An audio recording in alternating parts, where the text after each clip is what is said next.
Yo, what's good, ladies and gentlemen? It's your boy DaVon in the flesh. Appreciate you guys coming through for another podcast as I'm continuing to conduct AEW's Dynamite for Blood and Guts. They were live in Nashville, Tennessee, with all the action going on, as well as storylines picking up to the road for All In. Tonight's show was really great. I enjoyed each and every single key match that was on the card tonight. AEW truly delivered a true pay-per-view kind of caliber matches, and things really were picking up when it came to some of the matches. The women matches felt a little lackluster, but it was alright, and it still kept me highly invested when it came to everything that went on for tonight's show. More importantly, to my subscribers, I appreciate you guys always showing your love and support. Don't forget to smash that like button, subscribe as well. Chime down in the comments, let me know how I'm doing when it comes to this channel, or let's talk professional wrestling. More importantly, hit that notification bell so you be always updated anytime I'm uploading a new video for this actual channel. To my subscribers, I want to say to you guys, I appreciate you guys so much. Much gratitude as I'm heading towards the road of 4,000 subscribers. More importantly, you guys are amazing, and I appreciate you guys showing your love and support. But let's kick off AEW Dynamite when it came to them starting off everything.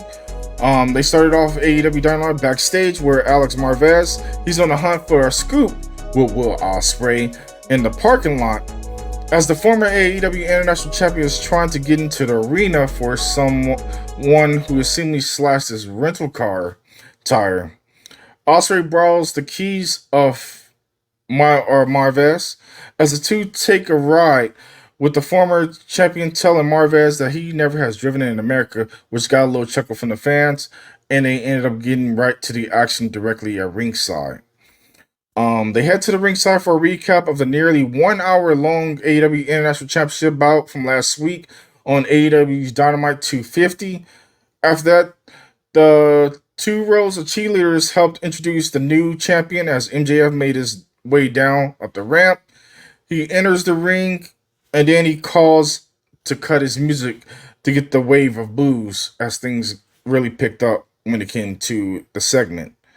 MJF ends up calling Ospreay that he couldn't use a Tiger Driver on him because he was a gutless coward. And the fact that the people thought Ospreay would win when he couldn't beat Swerve in a laughable one. But more importantly, he said he quickly addresses Swerve, saying that he's a better prey when it comes to MJF and doesn't come after him or his World Heavyweight Championship. More importantly, he stated that the spotlight is on Will Ospreay, but he melts, and he continues to run down the former champion before bringing Will Ospreay's recent deceased grandmother into the fold of everything. Then the crowd continues to cheer for the champ as he calls out Ospreay to come out there and face him like a man, only to call him worthless for not being able to be there. As we already know what happened in that situation, the tire got slashed. MJF was the cause of it. MJF then proceeded to talk about the title around his waist, acknowledging that it was built on the workhorses before saying, "Work hard is for the poor," and he runs the crowd down. And then he's calling the unpatriotic and treasonous. And he's calling the title like Daniel Garcia, Billy Boy, and then the crowd is nothing more than garbage. He dumps the title into a trash bin on the outside. Then MJF proceeded to say he deserves a greater status, eventually unveiling the American Championship. Didn't even get a chance of USA throughout the actual crowd. Then things broke down but MJF, when he was talking about America, and he is not going to talk about nasty Nashville. He's talking about the most magical place in the world, Long Island, New York. He begins to celebrate until Will Ospreay rushes down to go after him, but the champion ends up escaping for safety outside as Will tells MJF before laying down the challenge for All In at Wembley Stadium, as he got approved by Tony Khan and as well as Christopher Daniels. Then we switch gears to a backstage of Bryce Remmenberg. He is there doing a coin toss ahead of tonight's main event. with Christopher Daniels seemingly beaten down despite the Young Bucks insisting he is taking a nap. And the coin toss revealed that the Elite have won the advantage going into Blood and Guts, even though the coin was essentially was a double-headed coin. We headed back to ringside for our opening contest as the Learning Tree, Chris Jericho, he heads to the ring to defend the FTW Championship, but with his students barred from ringside. And then, of course, Mizuki came down to the match, and then we got things underway.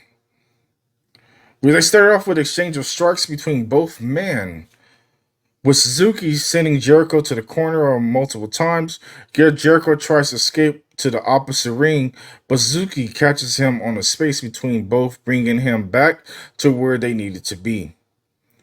They continue to lay in more chops and going back and forth.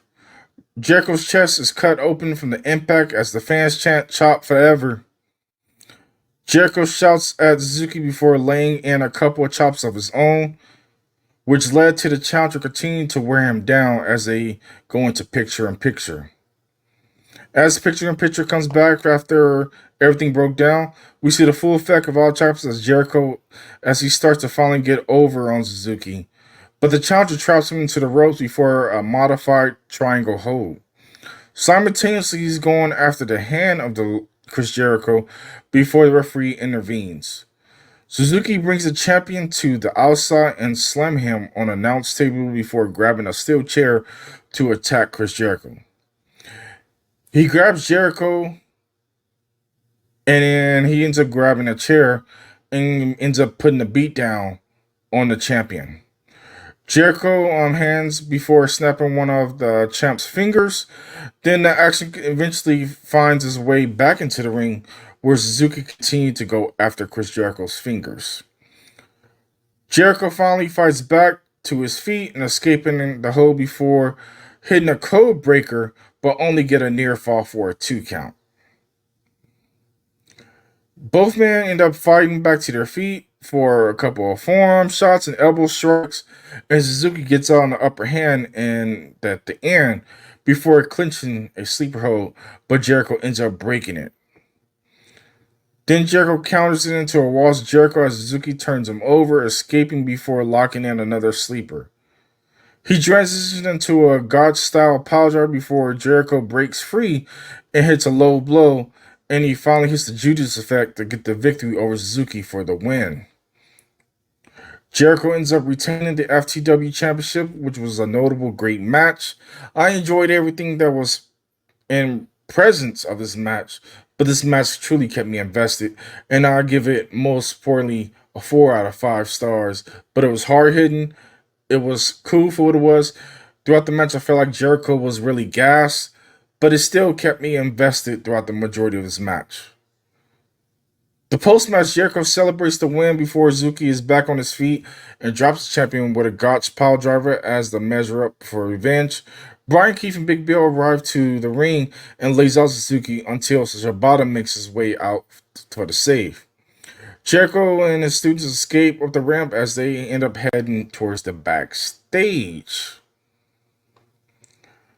Then we start things off with the new CM Women's World Champion Willow Nightingale, who is being interviewed, but is interrupted by a rival of Stokely Hathaway before Willow gets blindsided by Chris Statlander. With the champion down, Stokely talks about Chris Statlander for advancing for an Eliminator Championship title opportunity, and then they end up walking off to go into the commercial break. Once he came back from commercial break, we have an interview with Bryan Danielson. He's in talks in his recovery progress, and he gears up for All In. Before Jeff Jarrett ends up coming through and actually interrupting and telling the American Dragon that he has a lot of work to do.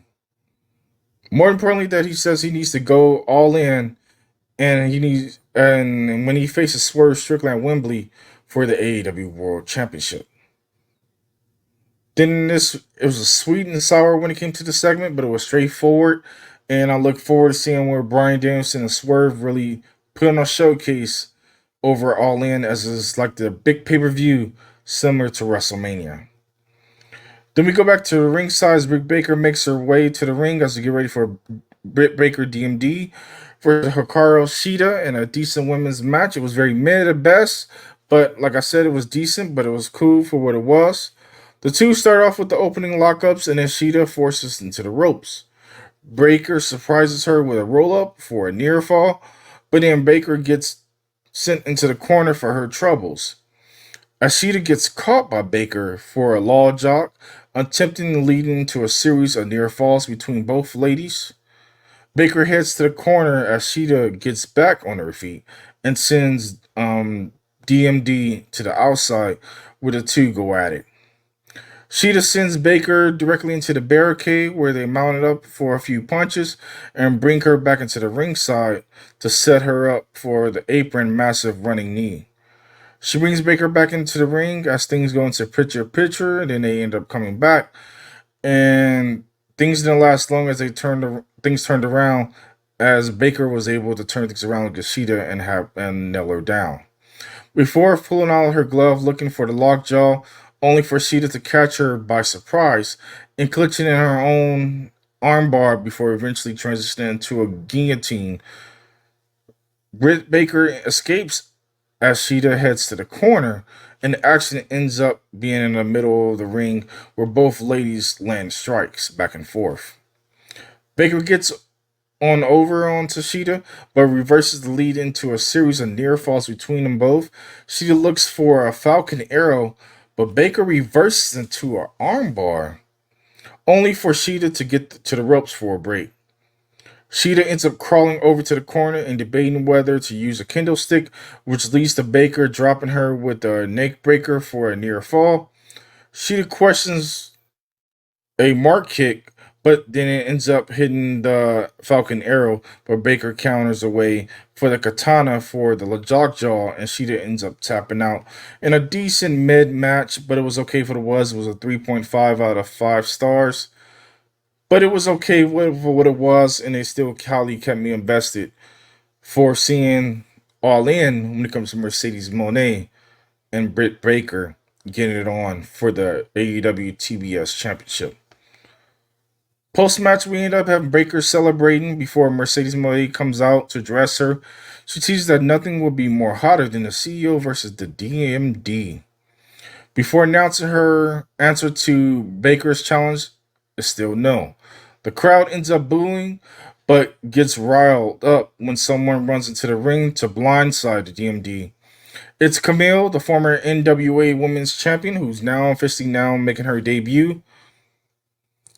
Baker is down and out as Mercedes makes her way into the ring to raise her arm, putting a proverb stamp onto the new alliance. And things have initially switched gears when it comes to the ladies. Camille's now the big workhorse, the big bodyguard when it comes to Mercedes Moné. Britt Baker's going to have her hands full, but I'm looking to see how things continue to be unfolding. But I'd like to see Mercedes keep the championship at least until All Out, or even when it comes to Wrestle Dream. They come back from commercial break, and we got Christian Cage. He says the Patriarch will address the fans from the bowls of the arena before announcing that Nick Wayne will be entering the Royal Rampage this Friday, and he lets Nick Wayne speak on this. But the Prodigy focuses his attention on Kip Sabian after seeing him on Collision. The two have it out before they head back to the ringside before their next match, as Pac heads to the ring to face a Boulder before the match gets underway. So we switch gears to Pac versus Boulder. This was a decent match, a lot of back and forth. Big man versus little man, but it was still decent for what it was. Boulder tried to use his size and strength for the early advantage against Pac, as Pac catches him off guard into the corner and turns things into his favor. Hitting the Black Arrow to pick up the victory, which was like a true quick swing of things. This match was a crash and burn, a true what we call a squash match, but it still was decent as Pac is looking to steamroll to get his chance against MJF for the AEW International Championship. We cut to backstage where Team AEW starts to break down in the light of the issues between Swerve, Darby, and Acclaim, only for Mark Briscoe to act the voice of the reason, remind them that how important it is to put these things aside for one night to take down Elite at Blood and Guts.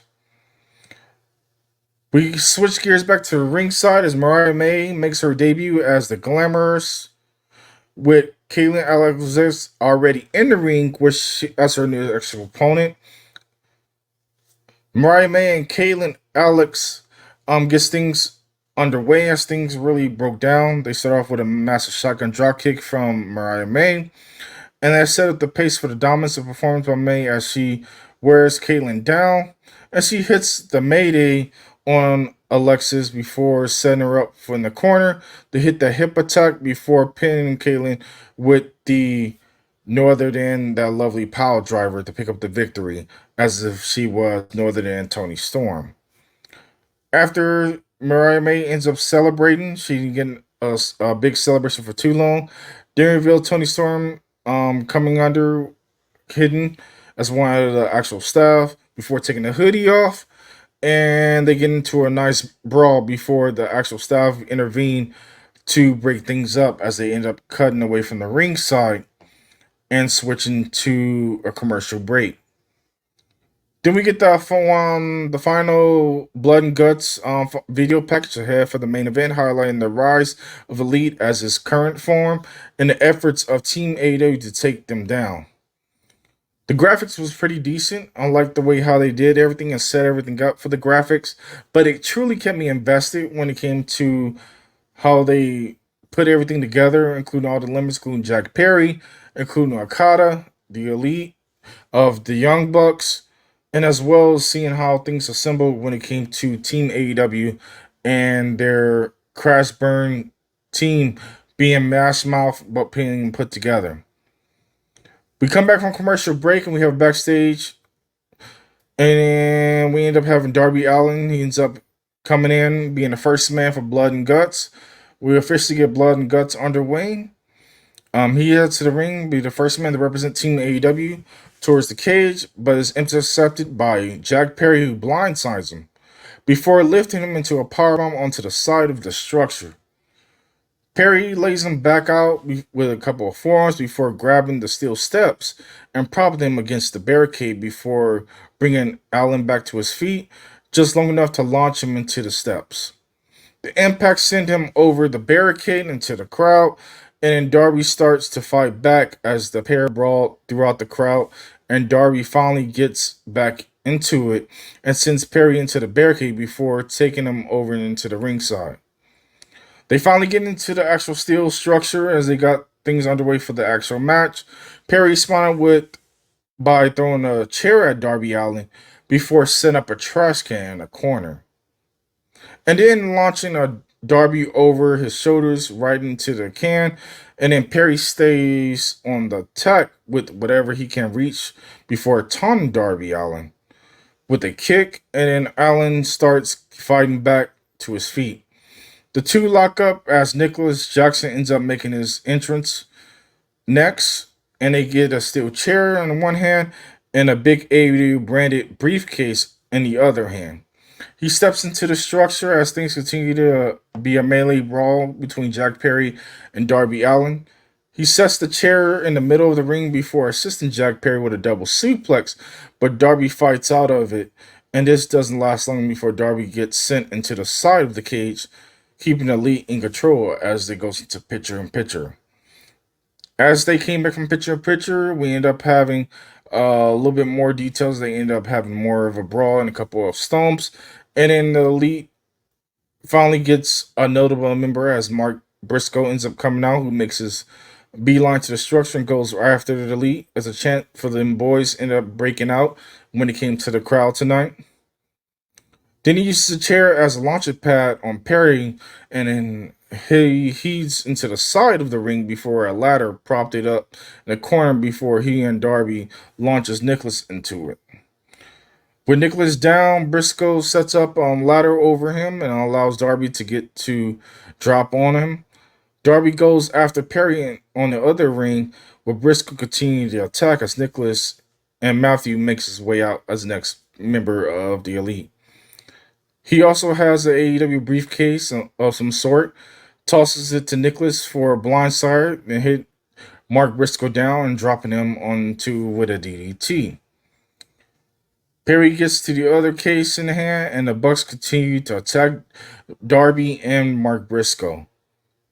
With Matthews hitting a series of suplex on Darby before launching him into the case held by the TNT champion, the attack comes to a head with a backstabber as Darby and Elite celebrate their dominance despite the boos from the crowd. The attack continues as Anthony Bowens makes his way out as the next member of Team AEW. He quickly heads to the structure to go after Nicholas. He follows up with a super kick on Matthew and a famous throw on Perry, but Matthews throws a case at the head of Bowens to take him down.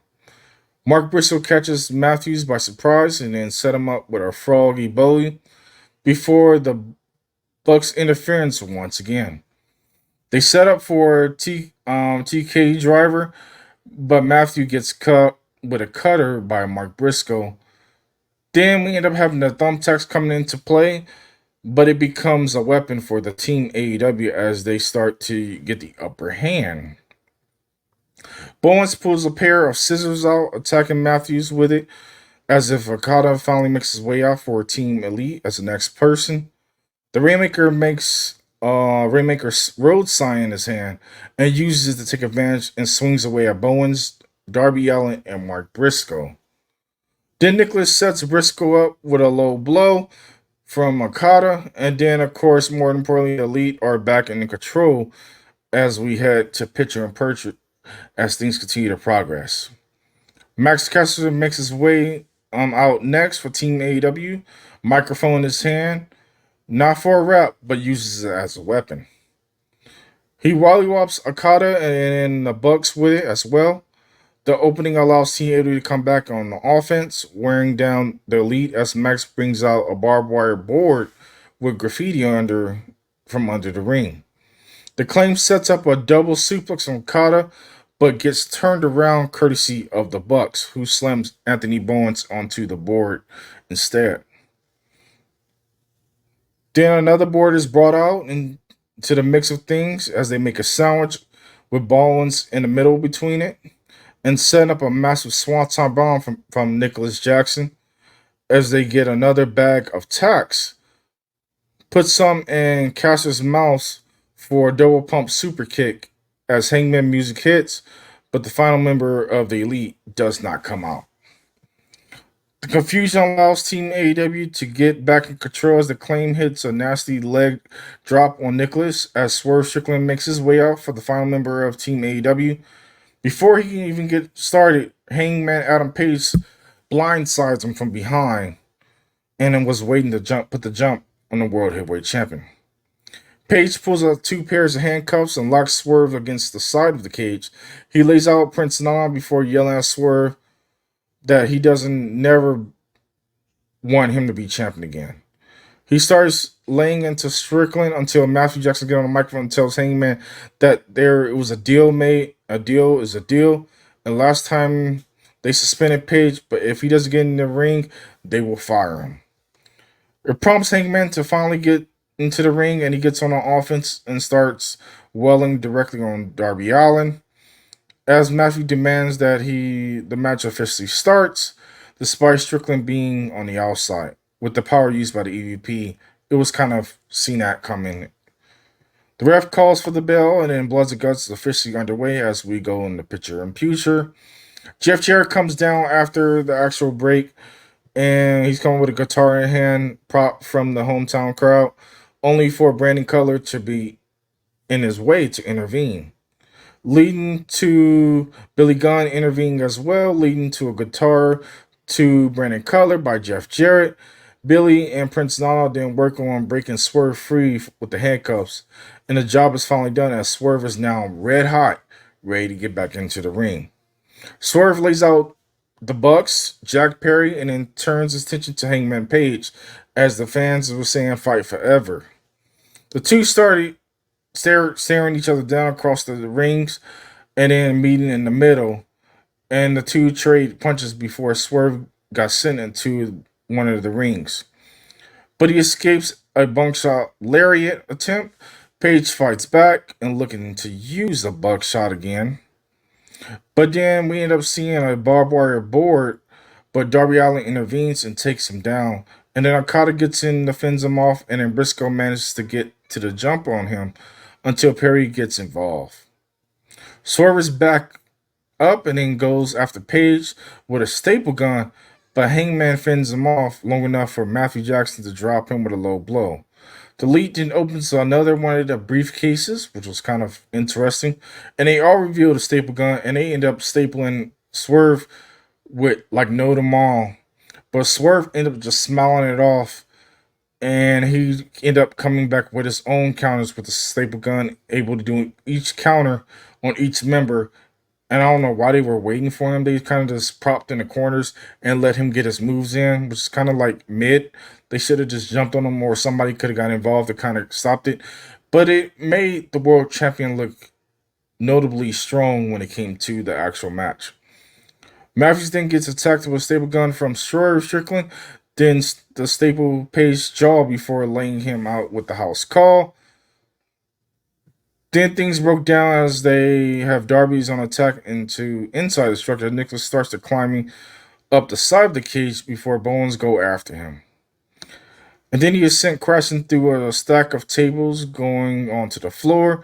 But back in the ring, Mark Briscoe catches Matthew with the J Driller, which is repeated for Jack Perry and Nicholas in honor of his fallen brother.